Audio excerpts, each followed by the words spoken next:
I'm Mark Small, Civil Discourse Now. It's August 1st, 2022. Yesterday, I read the first part of, actually, it's the way I divided it, it's all one statement, the deathbed statement of Madge Oberholzer. Madge Oberholzer was a clerical worker in the office of the Superintendent of Public Instruction in Indiana in the early 1920s. Ms. Oberholzer was unfortunate enough to meet D.C. Stevenson. Stevenson was the head of the Ku Klux Klan in Indiana and for several states at one point. He was a rising power within the Klan. He said repeatedly, "I am the law in Indiana." This is an academic exercise, although Ms. Oberholzer's deathbed statement was cutting edge for Indiana law. Usually a hearsay statement, in other words, a statement made by somebody outside of the courtroom who's not available for cross-examination, can't be used because there's no way to cross-examine them. But there are exceptions to the hearsay rule. And those exceptions are reliant upon how one would determine that a statement would be more likely to be true, so there'd be validity to it. A deathbed statement is deemed to be more truthful and therefore an exception to the hearsay rule because the person is facing death and wants to say something.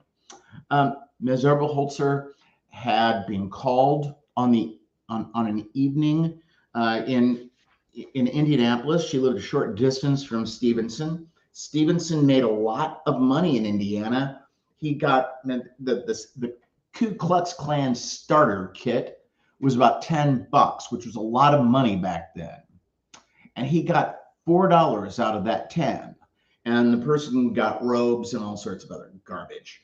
But when you realize that there were hundreds of thousands of members of the Klan in Indiana in the early 1920s, then you could understand that that made for a lot of money. Now, why would people be members of a group that was started to scare recently freed slaves from trying to vote in the South? World War I had just ended, and with it, a lot of unemployment arrived. People came back from the war, many wounded, but others not, but everybody needed jobs and there weren't any. Plus, the bottom had dropped out of agriculture. Farming was really shot because Herbert Hoover had been Secretary of Agriculture during the war.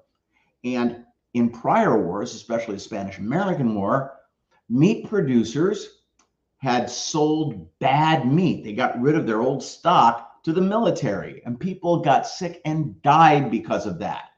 So rather than charge millionaires with really bad stuff, which would have been kind of what other people might have done, a more practical approach was to say, well, let's try and get food for our soldiers that won't spoil so much and has good nutritional value. In other words, meat spoils pretty easily. But beans, you watch East of Eden with James Dean, they were growing soybeans because of World War I.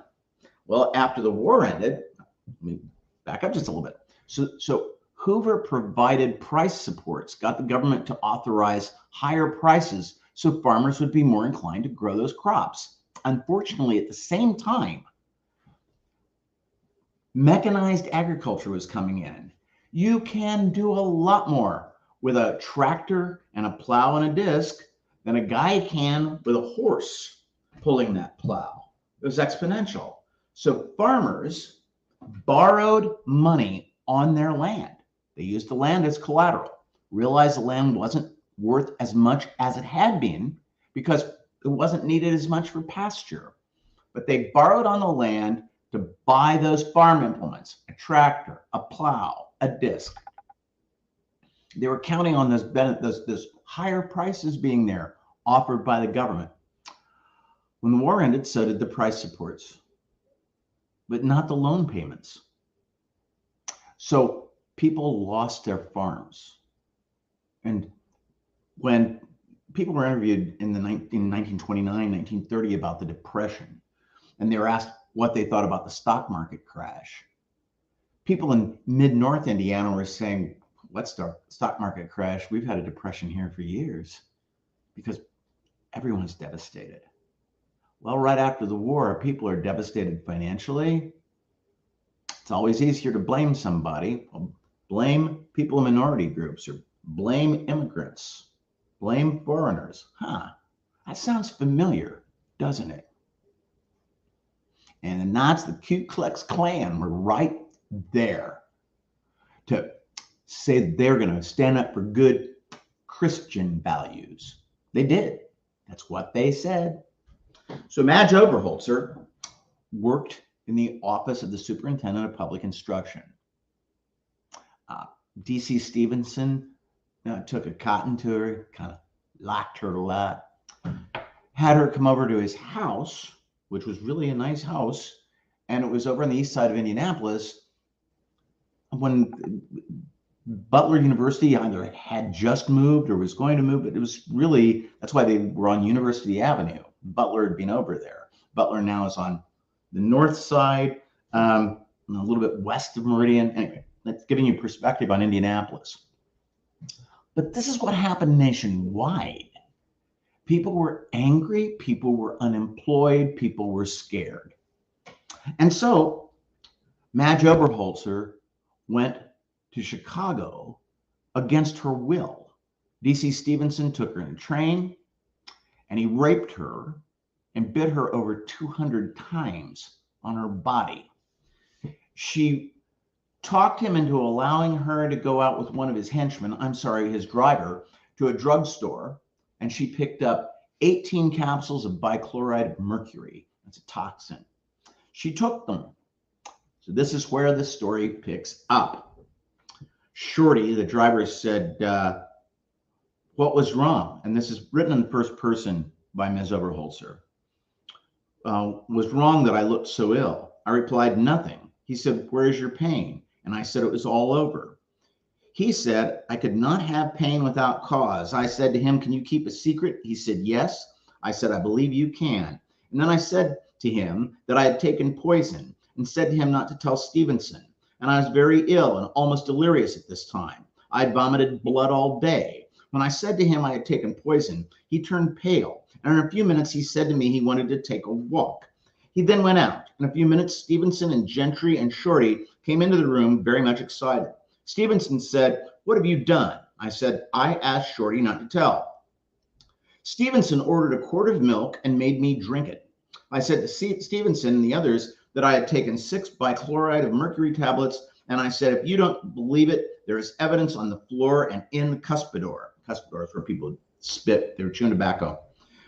Stevenson emptied the cuspidor into the bathtub and saw some of the tablets, and the cuspidor was half full of clotted blood. I said to Stevenson, what are you going to do? And he said, we will take you to a hospital here and you can register as my wife. Your stomach will have to be pumped out. Isn't that thoughtful of him? He said to me that I could tell them at the hospital I'd gotten mercury tablets through mistake instead of aspirin. I refused to do this as his wife. Stevenson said, we will take you home. I said I would not go home. Either that, I would stay right there and for them to leave me there and go about their own business, or to let me register at another hotel under my own name. Stevenson said, we will do nothing of the kind. We will take you home. Stevenson said that the best way out of it was for us to drive to Crown Point and for us to get married.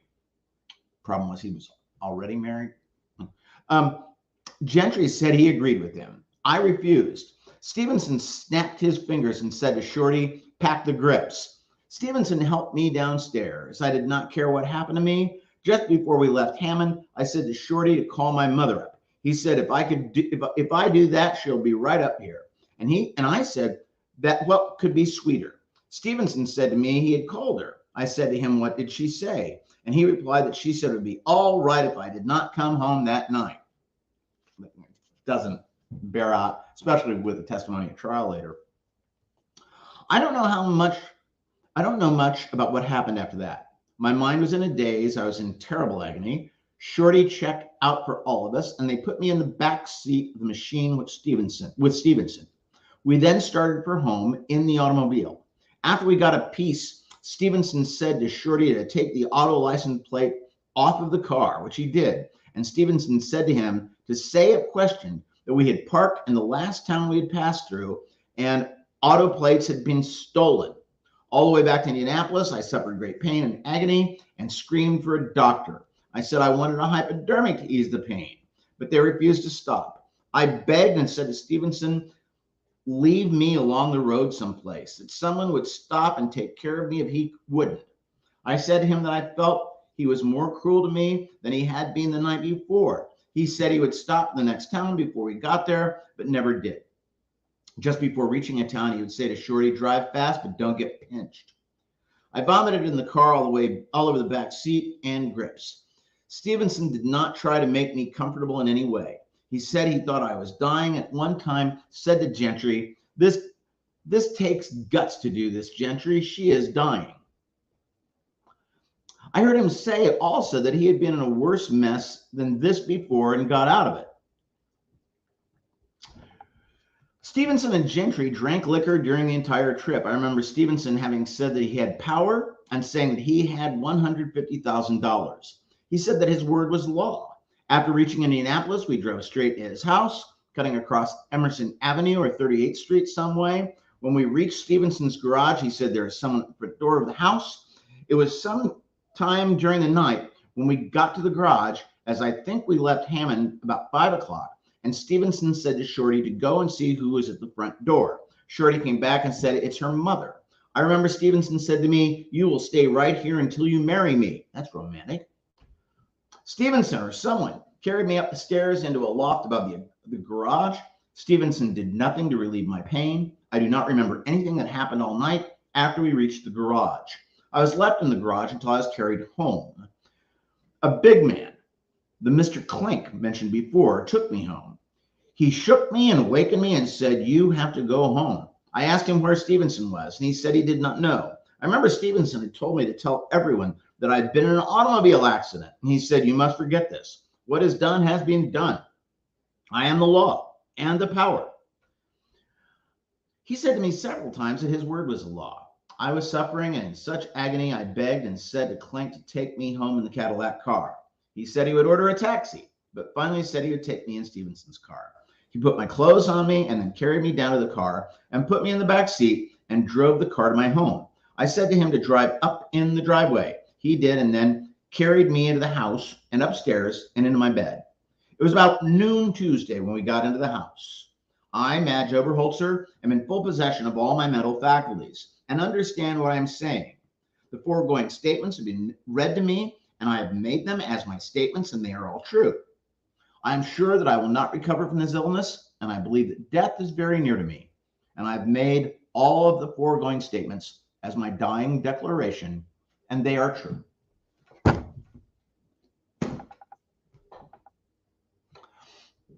And that was an eerie thing where D.C. Stevenson said, I am the law in Indiana. It was a right-wing authoritarian group of people that ran the state, ran parts of the country. They invoked God. They assured people they were going to stand up for America. Some of their slogans were America first, eerily used again here just a few years ago. This isn't merely an academic exercise.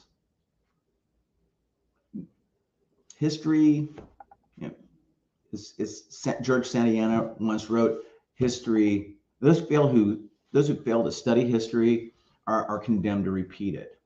As Mark Twain is said to have written, history doesn't repeat itself, but it rhymes. Several people are credited with that statement.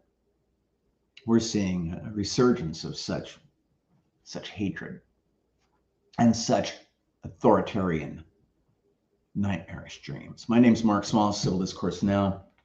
Peace, love, happiness, freedom, nanu, nanu. May the force be with you. And let's just hope we can get through the next few years with our democracy intact.